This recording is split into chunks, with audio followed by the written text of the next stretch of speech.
Hi, Glad you made it. me We're too. we're just getting started. All Perfect. right. So welcome everyone. Thanks for joining. We do these once a month. I'm Ariana from Lloyd Collective. We do these once a month, and um, the whole point of it is just to bring people together who have similar values and similar goals, or even if you don't have similar values and goals, and learn more about different systems in the world, different human experiences in the world, and then learn about some of the problems associated with that and do something different about it. So that's what we're here for today. Kate's going to present to us 3 things you can do to make your practice or your workplace more gender inclusive. And then we'll pause in the middle for donations to the Ruth Ellis Center, which is an organization that focuses on creating safe places and services for LGBTQ youth. And my company, Lloyd Collective, will match those donations.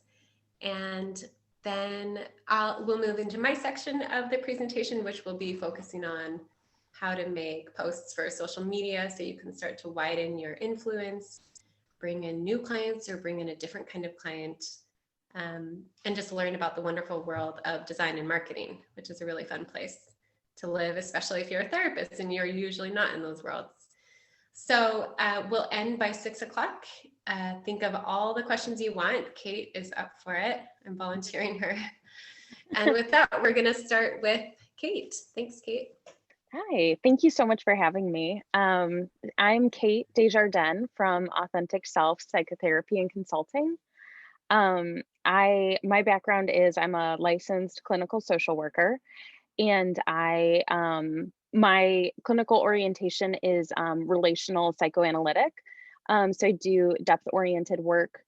Um, and I am also currently finishing up a PhD at the Institute for Clinical Social Work. And my dissertation is about understanding how non-female gestational parents make meaning of their gendered experiences during the childbearing year. So really just taking what is like a really highly gendered event in our culture, and just using that as a site to learn and understand more about gender as a subjective experience, an embodied experience, a relational experience, through the lens of these individual experiences. Um, and so out of those two backgrounds, my clinical work, my practice, I specialize in working with gender diverse people. So I work with cisgender people as well, but I also have roughly half of my caseload are people who are trans, non-binary, agender, or gender nonconforming in some way. And so out of both my academic and clinical background, I have gotten into doing consulting with businesses, schools, organizations to help them become more gender inclusive. Um, and tonight, what I am planning to talk about is something that I think of as like a trans theoretical or trans modality sort of strategies to be more gender inclusive. So um, regardless of your modality or your clinical orientation, or even your workplace position, since we're not all working as therapists necessarily, these are things that you can do just to make your practice and your business more welcoming to people of all gender identities, and just sort of subtle things that maybe seem sort of small but are really a signal to gender diverse people, that you are somebody who is open, accepting, wanting to learn, wanting to be affirming. So yeah. So I will sort of start by getting into the what are those some of those 3 areas or those 3 things you can do. And if there are questions, please feel free to use the like reaction. If there's something that you have a question like right in the moment that kind of can't wait, like a clarification of something I'm saying, just use the reaction button to raise your hand, and we can address that right then. If it's more of like a broader question or a general question, we can save that for the Q&A session. Um, so The um the first sort of strategy tip that I have to offer is relates to the administrative part of your business and the administrative part of your practice, and it's really about language. Um, what look taking a look at your forms. So that is, funnily enough, that's a lot of times someone's first one of the first interactions somebody has with your practice. So, of course, they've looked at your website or your Psychology Today profile. They may have contacted you by email or by phone and set up that first appointment. Um, and those are all ways that they get to know you. But the paperwork can be kind of full of landmines sometimes if you're a gender diverse person moving through the world. Um, so things that I look for on a form that sort of let me know, okay, this is like an organization or a person who is thinking of diverse gender identities. So people who aren't necessarily cisgender. Um, Instead of having like options like male or female for gender, just having a line, like a blank that the person can fill in gender colon blank, letting somebody self-identify. Um, that helps somebody know like you are open to someone self-identifying, and also you are going to get some rich information from them when you let somebody tell you in their own words who they are, instead of making them check a box. Having just a similar entry for pronouns, that is another thing that indicates your awareness that people use a wide variety of pronouns. They may be he or she, they may be they, them, they may be neopronouns, which are, I can talk about more in the Q&A, but pronouns that are not necessarily associated with male or female gender. And also having spaces for names. Not only someone's legal name that you may need to use for like billing purposes, insurance purposes, but also the name somebody likes to be called. And then making sure that's the name that you use for them. When somebody tells you, this is my name, then that's the name that you use. Um, so something that can be kind of tricky if you bill insurance, and I do take an insurance, is that insurance often wants the sex that's on the birth certificate, the legal sex. Um, and I'm in Michigan. So here in Michigan, it's male or female. Those are the two options for gender markers in Michigan. And the requirements for changing your gender marker, if that's something that you want to do, are pretty stringent still.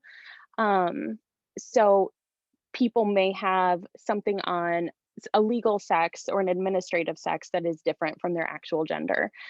So saying something on the form, if you do bill insurance, administrative sex, and you might even include a note that as to why you're including that it's not so much about, trying to find out who someone really is, or, any of those more problematic or more unwelcoming um, sort of reasons why somebody might need to know or want to know.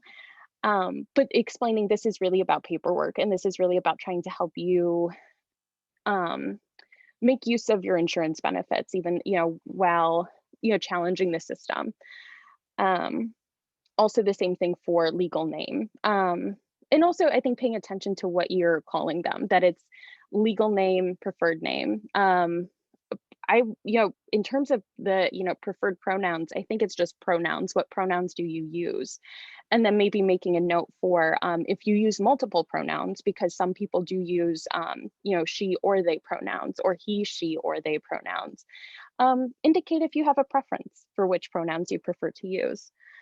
Um, so those are just some basic things just on your paperwork, even to pay attention to. And then, for folks who are working in person, or when people go back to working in person, just kind of looking around your office building, taking a look at the bathrooms. The last office that I was in had two single stall restrooms. So it's only one person can be in them at a time, and yet they're still labeled men's and women's. And that can be so alienating for people who are just very anxious about if I go in a restroom and somebody thinks it looks like I don't belong in that restroom, what's going to happen to me? Um, or even people who don't identify as male or female. It's in some ways this way of saying like there's not space for you here. It's subtle, but it is a powerful message, especially when that is a message that a person is encountering in a lot of different places and from a lot of different people. And so, the way that bathrooms are labeled in our office buildings are not always up to us. If they are, if it is up to you, you may consider labeling it. The You may consider talking to the landlord or the property manager about either adding a gender neutral bathroom if it's like a larger building, or in this instance, the reason apparently for why the bathrooms in my building were gendered the way they were was one had a urinal in it, and I suggested just put a sign that says urinal or no urinal. You don't know who's going to need one or not. So just, really basic. These things are, I think, things that seem very basic and simple, but are really, really powerful when you're used to moving through the world and there's not spaces for you, or there's oftentimes a lack of clarity about if a space is intended for you or you're welcome in a space. Those are small but very powerful indicators. You are welcome here. There is space for you here. Um, Then I would say the next thing that you can do to make your practice or workplace more gender inclusive is seeking out a variety of continuing education opportunities. Um, n- I think also really trying to seek out programming from trans and queer organizations and clinicians in particular, people who are um, theorizing, researching, practicing, developing technique, not only through their, through their research and their clinical practice, but also their personal experience that really informs the way people approach research. When you're approaching a population you're a part of versus a population you're not a part of, that creates subtle differences in how you're doing the research and how things you're paying attention to.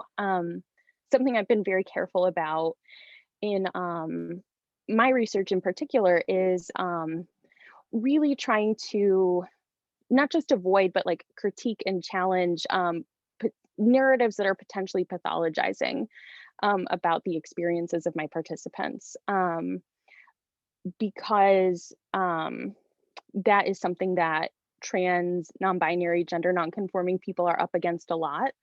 Are people who want to kind of create like more pathologizing narratives about why people are the way they are. And so that, it's subtle, but I think certainly assists. Researcher could be aware of those things, but there also may be narratives that are so common or so subtly pathologizing that it can be hard to necessarily pick up on. So it can be really important to listen to trans people and queer people talk about their experiences and teach from their experiences.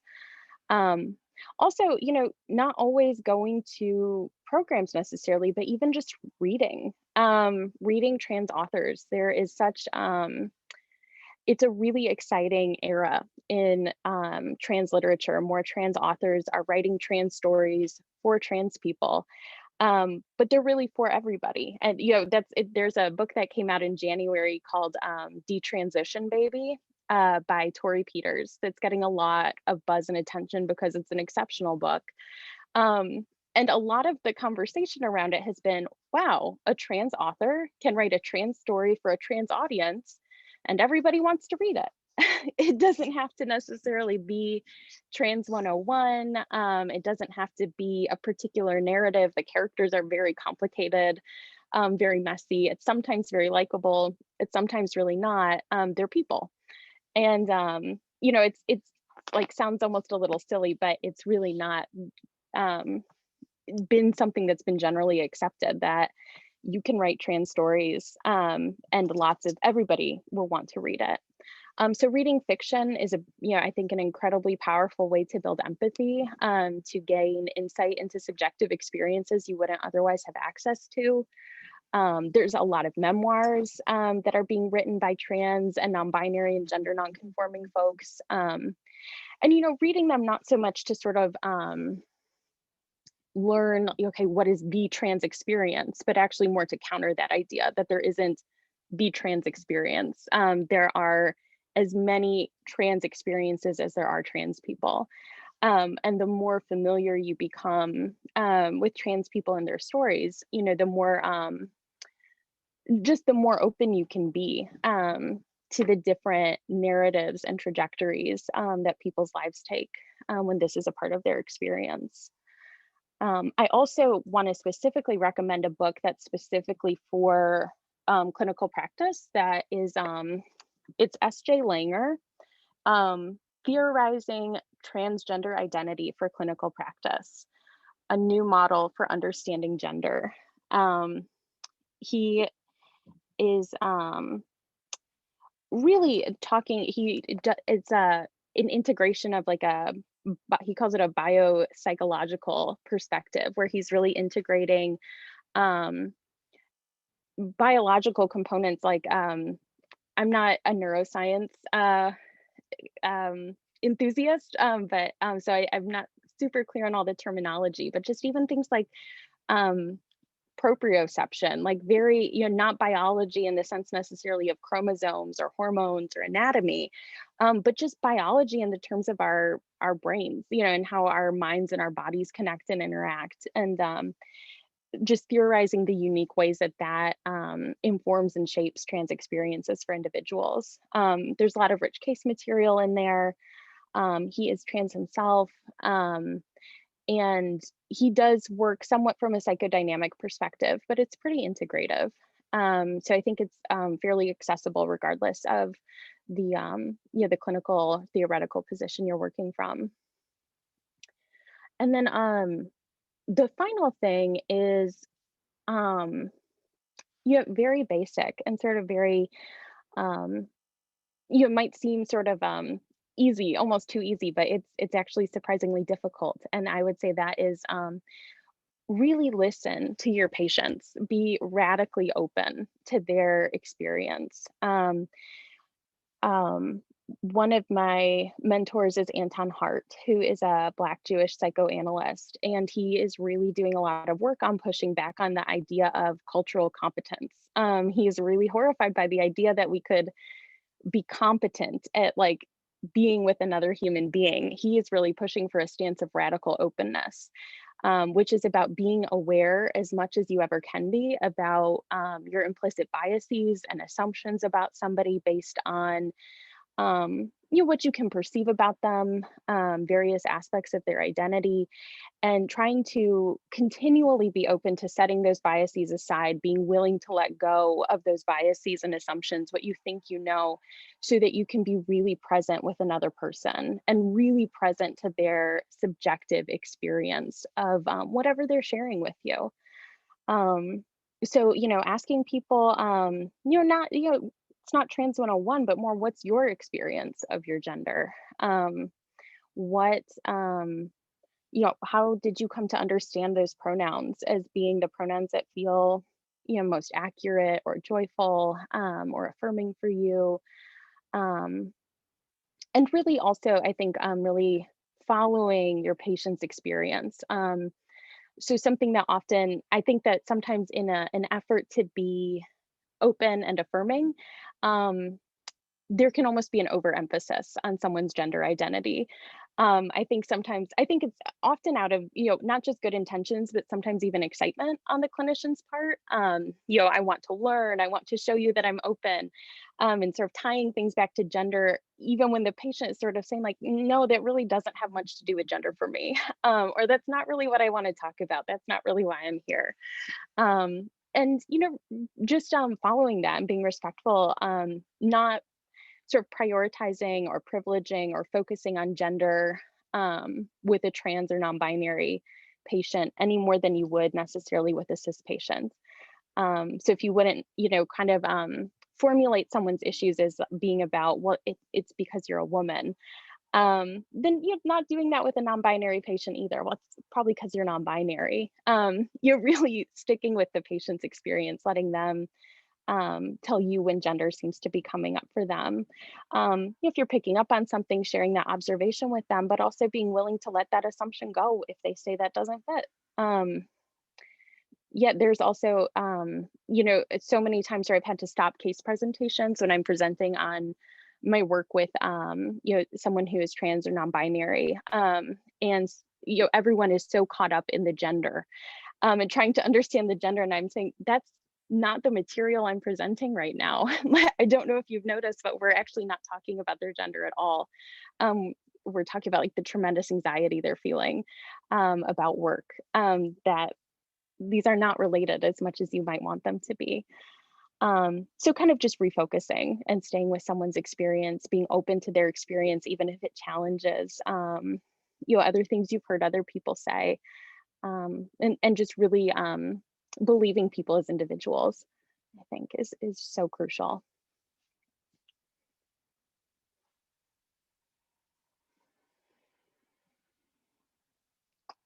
So Okay, yeah, do you mind restating those 3 points that you made? Just sure, yeah.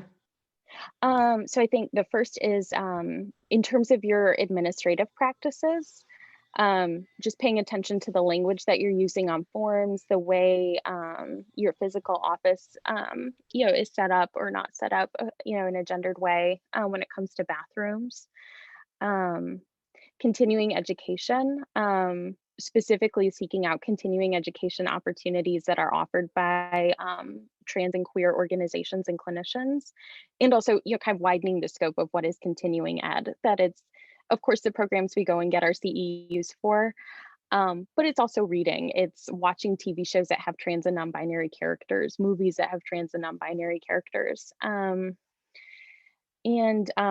finally just really listen to what your patient is telling you about themselves. Be radically open to all of the sort of intricacies, complexities, contradictions of their subjective experience, and really striving to be open to staying with them, as opposed to trying to say, well, this is my idea of what it means to be trans, so how do you fit into that? And so instead, taking a stance of what is your experience and how is being trans a part of that? Thanks, Kate. I loved when you were saying about the therapist being super eager. Yeah. Because Hmm. I could so relate to that. And I think Hmm. that's common because you don't want to like leave it out, but then you might overemphasize it. Yeah, and sometimes it is, gender is a thread, that weaves through all of our lives, whether cis, trans, and so it's important to consider, but not to always have it be the answer. This must be it. This must be coming into play, particularly if your patient is saying, no, that's really not what's going on here. So I have a bunch of questions, but I'd love to hear other people's questions as well. I saw Brenna asked if you can name the book. Oh, Yeah. if you can type the name of the book that you recommended. Oh, sure. That's a great idea. Okay. Um, Theorizing Transgender Identity for Clinical Practice by S.J. Langer. And was it that book, Brenna, or was it the other one about Oh, detransition baby? Well, you probably got that one actually. yeah. I will put That's a that in great the chat name. too, though. Yeah. Yes. Yeah. Yeah. That's great. Mhm. Any other questions that came up as you're listening to this? And I know you're all in different workplaces. You're not in the same site. So this might be specific to your workplace, and don't feel that you need to think of it as a therapist if you're not a therapist. Totally. I have a question. Mhm. Okay. Hi. So this is sort of, I don't know. I was just thinking when you're talking about workplace and having a welcoming workplace, something that I've Mhm. seen at offices I've worked in before, and also the spiritual center that I go to, Mm. you'll see signs that they've put up at the by the bathrooms to to Mhm. be more welcoming, but they kind of choose the avenue of humor, so Mm. they'll be like an alien and it'll say like all earthlings welcome, or they'll be like Okay. sarcastic of like, we don't care who you are, like use a bathroom, they kind of like go the other way and use humor. And Yes. I was just wondering, like, what are your thoughts on if that is that more welcoming, or is that just Mm. not taking it seriously, or I don't know. Yeah, that's a great question, because I know I personally, that like I use humor a lot also. So it feels like, kind of like tongue in cheek, kind of funny. I usually experience it as kind of, you're kind of sticking your tongue out at people who would be like, opposed to that. It's like, well, we're all humans. We're all just using a restroom. Um, but yeah, some folks are, do feel like it's more, sort of mocking, or not taking it so seriously. Um, and so I think it's, that is, I think a decision that can be made, and that's where I think building rapport is really important and comes into play. Building rapport not just with each individual, but also sort of within the community, where those kinds of discussions can be had thoughtfully, within the community about, in our community, how are folks understanding this? Are we understanding this as being welcoming or as being, more mocking or not taking it so seriously? And being able to have, thoughtful discussions that leave room for, different perspectives, different opinions, and where it's not necessarily so much about getting it right because people may have different perspectives, but more about being in conversation and saying this is something that we can talk about, we can have different opinions on, and we can try to come to a place of shared understanding and agreement, as and adjust accordingly. If at some point we find, at first this was really something that made a lot of sense for us and we were understanding it this way, but over time we've come to think of it another way. Being open to making that change, as it feels appropriate based on the conversation and the dialogue that's happening within the community. I think the main thing about bathrooms that can be so alienating is, if there's like the gender neutral bathroom or the, all gender bathroom is, like really like sort of set apart and there's sort of fanfare around it in a way that the other bathrooms have don't have to deal with. Like I recently saw one that was like, they had a men's and a women's and they were using some humor, and then all gender, and it had like a toilet and a baby and an alien, and that felt very like, I think you're doing a little too much. Like this feels a little too mocking. Just, it's a bathroom. Seems Yeah. a bit othering. Yes. Yeah, Yeah. which is a Yeah. problem. Yeah. Any other questions for Kate? Thanks, Natalia.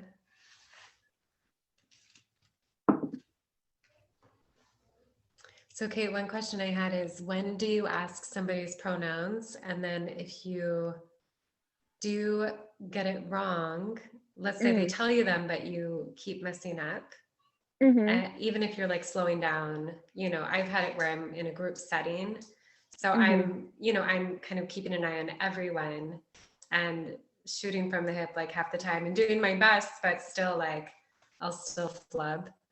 Um, Yeah. and it's a group setting, so I don't want to be like, let's pause the meeting so I can apologize. But I also want, Yes. like, what do you do in those settings? And I would imagine other people have this in work settings as well, when they don't know if you should ask or if it's rude or too Mhm. personal, or yeah. Yeah. Yeah. So, um, conversations I've been having with, some folks I know is, that for some people being asked their pronouns or even being asked directly to share their pronouns can feel a little, anxiety provoking. They may not feel comfortable being out, especially if it's a group setting for different reasons. And so then it feels sort of like a choice of either kind of outing themselves or, misgendering themselves, intentionally and like directly, like explicitly, like being asked your pronouns and then giving ones that, really aren't, they don't fit.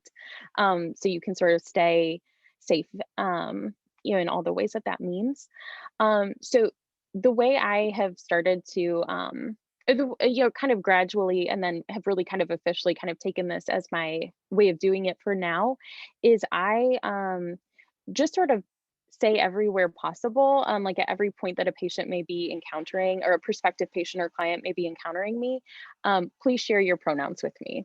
On my website, please share your pronouns with me. I recently changed my website, but it was formerly like, I will start using the name and pronouns that feel most comfortable for you as soon as you tell them to me. Sharing my pronouns, I'll say, please share your pronouns with me in my email signature. And people have, which has been so exciting. I'll say, my pronouns are they, them, please share your pronouns with me. And people have responded with, thanks for asking, these are my pronouns.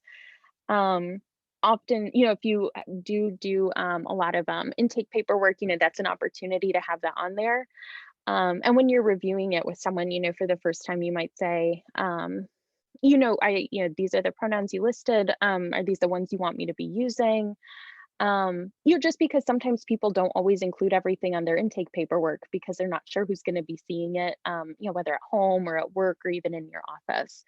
And it's a way of just someone might not share their pronouns with you immediately, but it's a way of demonstrating an openness and an awareness that you can't necessarily assume someone's pronouns just by looking at them. And it shows that you want to you want to have that conversation. You're open to that information.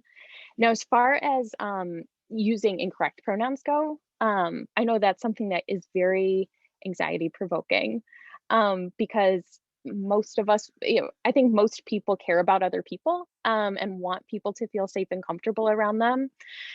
And so it's, I think, important when you mess up, to acknowledge it. So let's say somebody uses they, them pronouns, and you say, oh, you refer to them as she or her. Catch it. Oh, I meant them. Sorry. And then continue. When you kind of stay on it, like, I'm so sorry. I'm so sorry. You're actually kind of asking the person to say that's okay. It's okay you misgendered me. It's really not. But it's something that happens, so it's the acknowledging, correcting, and then continuing. And depending on your, theoretical or clinical stance, I might ask, like, what feelings came up for you? What do you imagine about, why that happened for me? Explore how that, is kind of coming up in the relationship between us.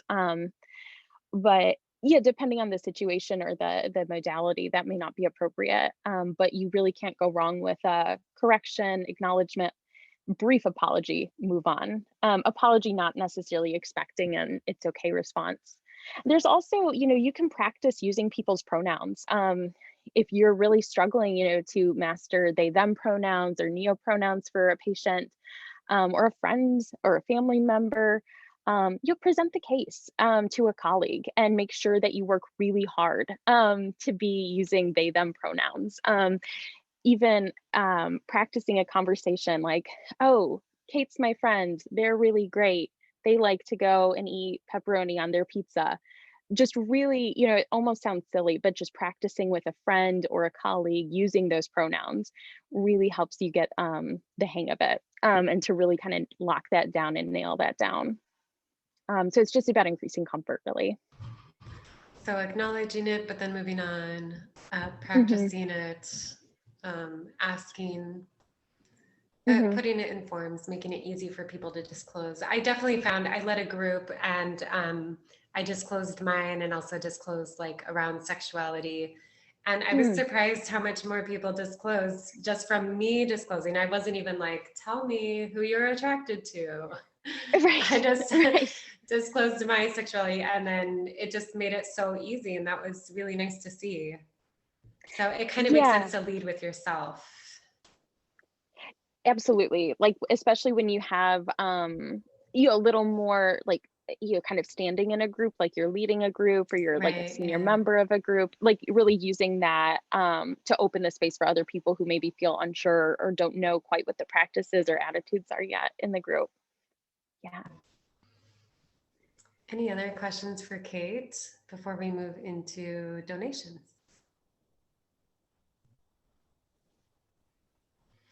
All right, so let's do that. So a part of these workshop fundraisers, we don't charge for them, they're free. And what we do is we learn about the thing and then we take action to make a change for that specific thing that we're learning about. And the way we take action in these is by using our money in a community way. So I am going to share the Ruth Ellis website while Kate tells us about it. And when you donate, if you want your donations matched by my Business Lloyd Collective, then you can private message Kate, and she's going to add up all the amounts, and then we'll know at the end like what we collectively are donating.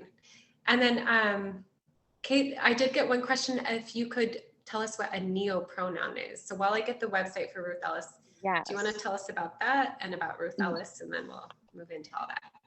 Yes, and I'm also going to link in the chat to a really great website called mypronouns.org. It is a resource on personal pronouns, and it has a lot of information, like what are personal pronouns and why do they matter? What do you do if you make mistakes? How do you use personal pronouns? Sharing, asking, and also talking in more depth about neopronouns. I'm gonna make sure to share that to everyone. So neopronouns are so I find it easier to share the actual pronouns. So it's like ze, them, they. So it would be like, this is Kate. They are a therapist. Ze went to the store yesterday and got themselves a pizza. So they're pronouns that they're new. They haven't been in our language for as long as the she, he, they pronouns have been in our language, because even the singular they pronouns in English go back centuries.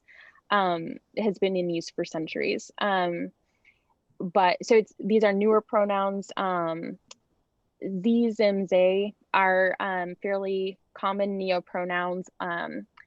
Fae, fair, Fae, are also neopronouns. There are honestly so many different neopronouns that it's probably more, you can get a more comprehensive understanding of them by visiting that site and by Googling them.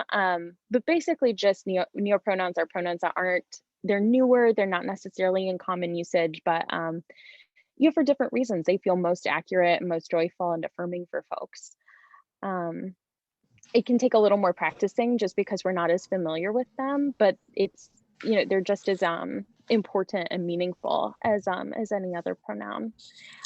Another book that it can be, it's just another story, one other person's story of their gender, is called Genderqueer by Maya Kobabe.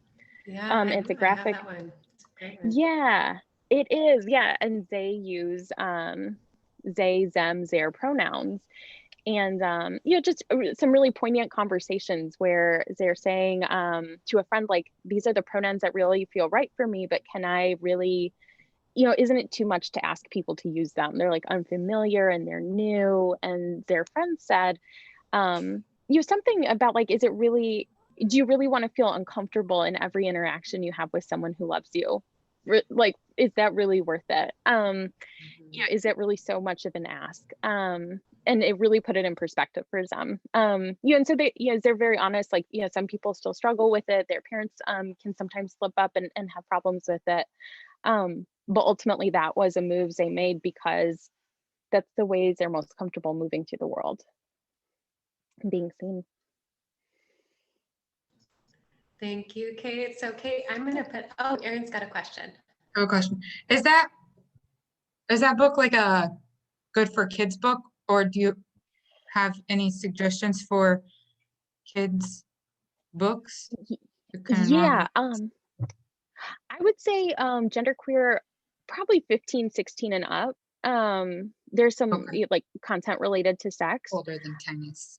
Yes, yeah. For younger kids, there are a lot of different books. I could send a list to Ariana to send out to folks. Yeah, there are so Yeah. many great picture books for kids about trans, Awesome. non-binary, gender non-conforming folks. Yeah, it's really cool. I Yeah. have two little kids, and it's amazing how quick they, I mean, like the 2-year-old is, Mm. she, him, she, him, she, like, Uh-huh. oh, okay. Yeah. Yeah. It's a part of their And then It, the makeup. yeah. 2-year-old is And always, I'm a boy, I'm a boy, I'm a Mhm. boy. And, I want to be prepared as a mom and professional, but also as a mom. Totally. Because I don't know what that means. I know when I was little, I spent a lot of time every single wishing well. I was like, I wish I was a boy. I wish I was a boy. Um, Mm. and I don't know. I don't know what that, like, I'm happy with myself now, but it's interesting to reflect back on that and to see both of my kids so drastically different in how they present themselves at such young ages. Yeah. And I want to Yes. support the youngest in, in whatever way I can. Yeah. Let's be And sweet. yeah, that makes it just, I think that even the desire to support is so helpful and such a helpful foundation. And yeah, seeking out information, in picture books about gender expansive kids, and just the gender expansiveness of childhood.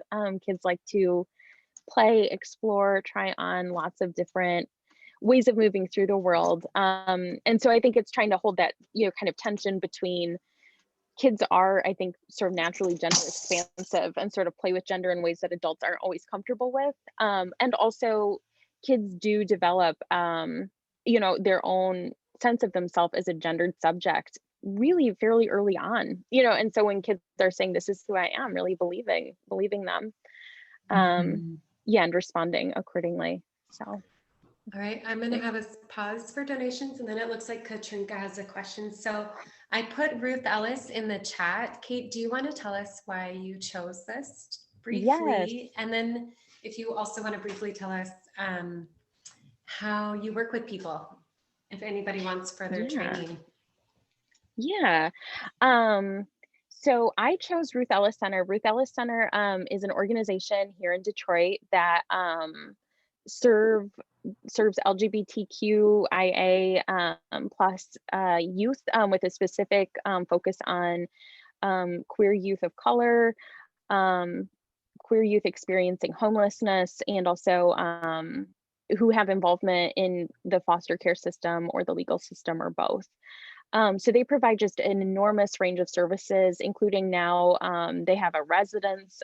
So it started really from like a drop-in center, some case management services, to now they have a full medical clinic, low-fee medical clinic for gender affirming interventions. They have just a huge array of support. And Ruth Ellis herself is just this incredible queer icon. She was a Black lesbian who grew up here in Detroit, made her life and home here in Detroit. And something that's so beautiful about her story is she said, like, I never really came out because I never really had to come out. I just was who I was. I loved who I loved, and my family understood and accepted that. And she wanted to use the kind of the confidence and the just the opportunity that gave her, that kind of acceptance gave her, to create space for people who didn't have that necessarily in their lives and in their families that they were born into, and to make the world just a safer, more welcoming place for all LGBT youth and people. So just a really like inspiring, powerful legacy. And the way the organization has grown and the work they do is so inspiring to me. So Thanks, uh, Kate. And then, yeah, do yeah, you want to tell us briefly how you work with people if people want to further their education and training in this area? yeah. So I work with people in two ways. So I am available for clinical consultation on specific cases, working with gender, trans, non-binary, gender non-conforming folks. I do work from a relational psychoanalytic orientation. Um, so that, is something to factor in, but we can certainly have a conversation about that if that would be helpful in terms of clinical practice. And then I also provide consultation to businesses, schools, other community organizations on how to make your organization more welcoming and affirming to people of all genders.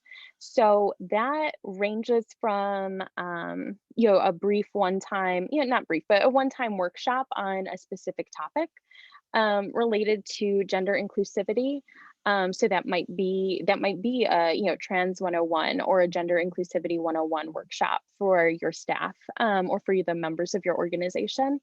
But I also do longer term consulting work also where it's really it's depth oriented. We're going to look at get a comprehensive look at the practices, policies, procedures of your organization, the values that guide your organization, the vision that you have for your organization, and figure out how to make this, what adjustments need to be made, what conversations need to be had to make your organization truly welcoming and affirming to all people. And that's a very individualized process. So it starts with a free 30-minute consult call that we can set up just to get to know your organization a little better. And so I can formulate an individualized offer tailored to your unique needs. So the best way to That's get in really contact. thorough. Yeah. Yeah, thanks. Yeah, I really enjoy depth and process and Yeah, I relationship love that. oriented work. Yeah. So I think Ariana has been so generously linking to my website Yeah. Do you want in to all put of it her in the chat box too? communications. Yeah. Yeah, thank you. Thanks, Kate. Yeah, that's the best way to get in contact with me.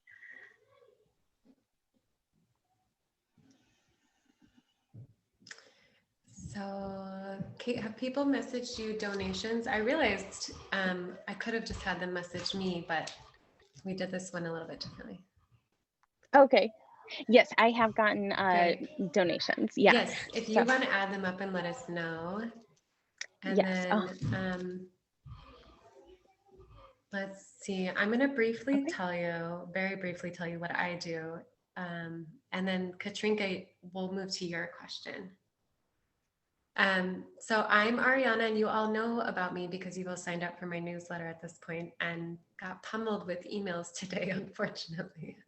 But I'm a social worker, and I do a private practice that's all clinical supervision, which is how a lot of people know me. And I have my business Lloyd Collective, which does a lot of business development for therapists.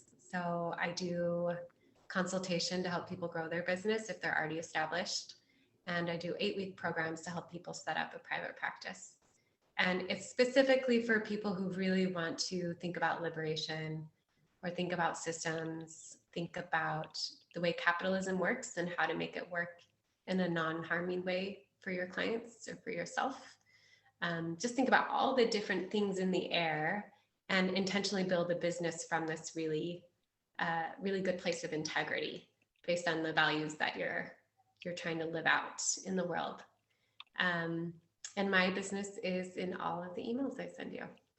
So let's move. Let's see. Katrinka, do you want to share your question? And then we'll wrap up actually. And one thing I wanted to share with you all was 2 templates for flyers, because I want you all to feel really comfortable getting on social media and talking to people about what you care about.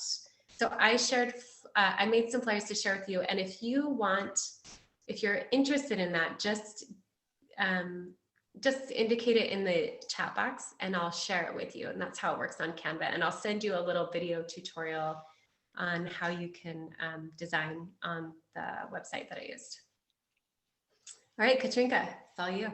Okay. I want to ask Kate if you have any suggestions for books or resources for a family where one of the parents is beginning to consider reconsidering their gender. Yes. Any books or resources for a family that has up till now looked very straight, but is not. Yes. Yeah, I do. That is another list that I'll send Ariana. There are some really beautiful, helpful books that have been written by not only the parent or spouse who is reconsidering, reconfiguring their gender, coming to understand their gender in a way they haven't been able to before, but also books written by the spouses of those people too, which I think a lot of times can feel very like really anchoring for families, where it feels like, how could we possibly stay together through this? How can we make it through this change? And so it's, I think, a really assuring thing, oftentimes for both folks, to see like, okay, this is Especially thinking about the children. There are 2 school-age children in the family. So okay. I'm not as concerned about the spouse. The Okay. conversations that I've had with the spouse make me think that's not really an issue. It's Oh, really good. about how do we talk about this with the children. Yes. Okay.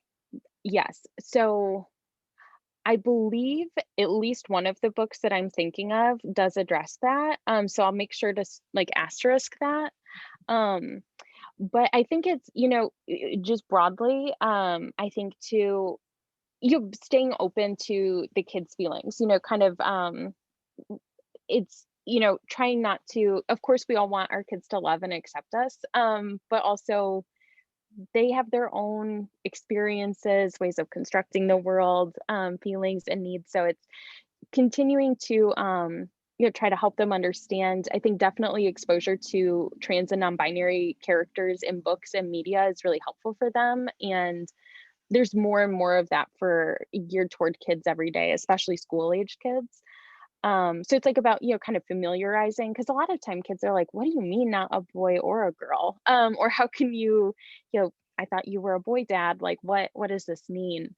So just sort of familiarizing them with something that might seem really abstract, um, and something really abstract that to them had always felt very concrete, can be really helpful. And then letting them process, and have the whole range of feelings that they might be having about it. And some kids might be fine.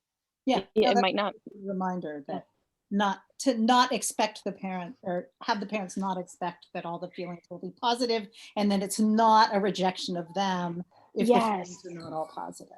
It's almost always the kid trying to make sense of something that is just a whole new idea. Yeah, in a lot of ways. Yeah. Thanks, very helpful. Yeah. And don't send them to it. I've got a 6 o'clock session, so. Oh, okay, Okay. thanks, Goodbye, Katrina. but this Thanks was for really coming. wonderful. It's great. All right, Bye-bye. Kate, Thank Kate, do you mind giving us the total and then we'll wrap up? Yeah. Yes. The total is 220. Wow. Thank you, everyone. Yeah, that's so exciting. So Thank then you. we'll do, my organization matches it. So then it'll be 440. That's a pretty good. It's exciting. That's wonderful. Thanks everyone for Thank you. donating. That's really exciting. So that's all we have. Erin, you mentioned you wanted those templates. Will you send me your email address in the chat? And then I'll send a summary of all of this plus the video for it in my next newsletter next week. So that's all we have for today. Thank you so much, everyone, for coming. Thanks, everyone. Thanks for having me, Ariana. Yeah, Thank you. Thank you. Yeah, thanks for coming. Thank you. Thanks, Jenna. Thanks, Kate. Thank you. You're welcome.